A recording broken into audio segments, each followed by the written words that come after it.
pense que la première des choses, c'est se faire plaisir en faisant plaisir aux autres.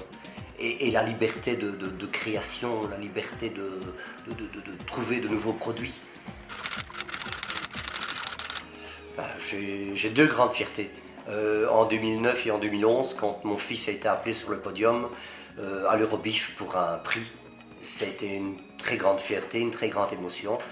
Et mon parcours personnel, parce que bon, issu d'une famille modeste, bah, j'ai pas mal réussi mon parcours et je suis arrivé premier boucher de Belgique 2011, donc c'est une fierté. Je ne sais pas très bien ce que mes collègues font, mais moi j'ai ma ligne de conduite, je recherche la qualité, je recherche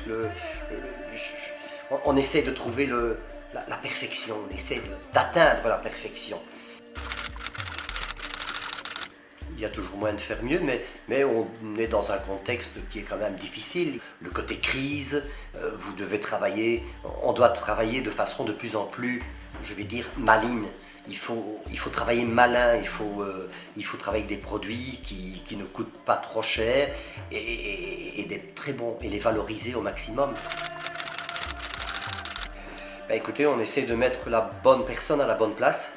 Et alors, bon, étant seul à gérer l'entièreté de l'entreprise, je délègue.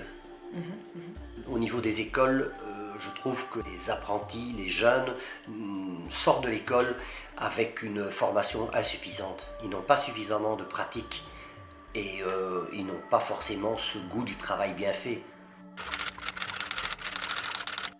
Un tiers de chaque, mais malheureusement un peu trop dans le bureau. Je pense que si les artisans bouchers se concentrent sur de la qualité, le secteur ira très bien. Ils seront très peu nombreux, mais le secteur ira très bien. Moi, je dis toujours que un boucher, dans 15 ou 20 ans, un boucher pourra devenir une star de télé comme un chef cuisinier français. J'ai près de 55 ans, d'ici 10 ans, j'espère qu'il y aura un jeune gars aussi passionné que moi qui continuera mon affaire. Et bon, je pourrais peut-être l'encadrer un petit peu, mais après je me vois à la Côte d'Azur. Se différencier des grandes surfaces, opter pour la qualité, se différencier surtout des grandes surfaces, ne pas imiter les grandes surfaces, c'est la seule façon de survivre.